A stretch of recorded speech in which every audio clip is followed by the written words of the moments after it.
Hey everyone, welcome to Undercurrents. This is not something I normally do, these off-the-cuff videos, but I think we are at a flashpoint in our current political development that it warrants a video off the top of my head. So please excuse me if it's not as polished as it normally is. And today I want to talk about Charlie Kirk. Charlie Kirk, for those who might not know, was this moderate conservative who truly believed in the power of free speech that basically spoke to everyone about any topic under the sun. And his goal, and his stated goal at that, was free speech prevents radicalism. In essence, free speech is the release valve for all of these infernal anxieties society has. And you solve those through speaking and through having dialogue with different people. So he had a company called Turning Point USA, and he used this company to have podcasts, to host debates, to go to university campuses all over America and just speak to students about topics of the day, from abortion to trans rights to the founding of America to free speech. He really was a very moderate, pragmatic conservative. And yesterday they killed him. At some stage in our lives, we can understand the killing of a political figure. We can understand the killing of a president or something like that. But Charlie Kirk was none of those things. He didn't have political power. He didn't have the authority to make laws. His express goal and his stated goals and what he lived was a life of speech and dialogue and trying to get to the truth and loving God. He was not at all a pariah or evil or anything like that. He was literally a pragmatic, moderate conservative with a wife, two children, and they murdered him for that. Obviously, we don't know who the murderer is yet as of making this video. We don't know what the motivations, but I think this is a bit of a turning point and a bit of a flashpoint, especially in American culture, which will reverberate around the world and might impact us right here in South Africa, where if you kill the moderates, who do you expect to take over from them? Do you think the next Charlie Kirk will be as moderate? Do you think the next Charlie Kirk will be as forgiving as the real Charlie Kirk?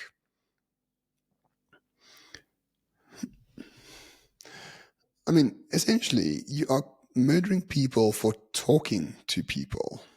That is the solution. This is the goal. You murder people who are just talking and trying to solve problems in the world. And I'm not like a Charlie Kirk fan. I didn't really follow him. Of course, his videos popped up on my X feed every now and again. I was interested in what he had to say, but I'm not a fanboy. I find most of his views quite moderate and temperate compared to my views. But I do think that a lot of people who were on his side are going to look at this, at the assassination of a moderate, pragmatic conservative, and think to themselves, well, what is the point? Why be moderate? If we are moderate, they murder us. So what is the point of being moderate anymore? Maybe, and this is my real concern, maybe the solution to many of these people who might follow Charlie Kirk, the solution for them is to become as radical as possible. And I'm not too sure that's fundamentally a fantastic idea.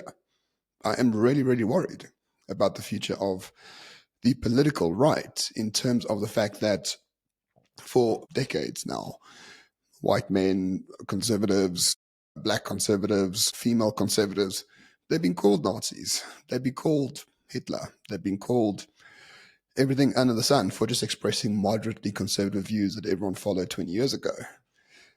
And this is the first time that these conservative, moderate people have been assassinated in this regard for talking to other people. I'm not too sure what the goal is of, I don't know who murdered him. It could be the radical left, could be someone else. Assume for this video that it's the radical left. What are you hoping to achieve by killing the most moderate, pragmatic conservative there is in the world? Because the result of this is much more radicalization of the right. And we already know what that looks like. Just look at history. And I don't think that goal is something that should be welcomed at all. Donald Trump has recently come out to say that he's going to take extreme measures to make sure he gets to the bottom of whoever killed Charlie Kirk. J.D. Vance, the Vice President of America, said that Charlie Kirk was a very important factor in him becoming Vice President. Charlie Kirk was not just someone who spoke on campuses. He was someone who had many powerful friends and helped those friends become political figures in America. If you had J.D. Vance or Donald Trump and one of your best friends has been murdered in cold blood by we don't know who yet, they have all the powers in the world to be as brutal as they might want to be. And I'm quite sympathetic to that view, in essence, right? If you become radicalized because the most moderate position has been murdered, what am I supposed to do? What is anyone else supposed to do in that regard? Just stay moderate?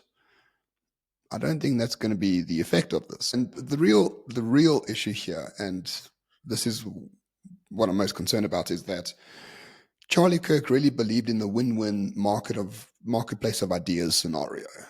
Things can be solved through dialogue. Things can be solved through free speech. If you don't have free speech, violence occurs. He has stated that on numerous occasions, and I believed him. I believed him on that. But I think his murder and his assassination has shown that there never is or never was a battle of ideas. There never was a marketplace of ideas. Fundamentally, there's a war for the soul of America and for the world. And that war has real consequences, and there are real casualties, like Charlie Kirk. I'm very worried about what might happen from this. And that's really the point of this video. Yeah, I don't have any solutions. I don't have anything like that. This is just an off-the-cuff video from my side. But ultimately, Charlie Kirk, rest in peace. And let's pray for his family, because it's a terrible thing what happened.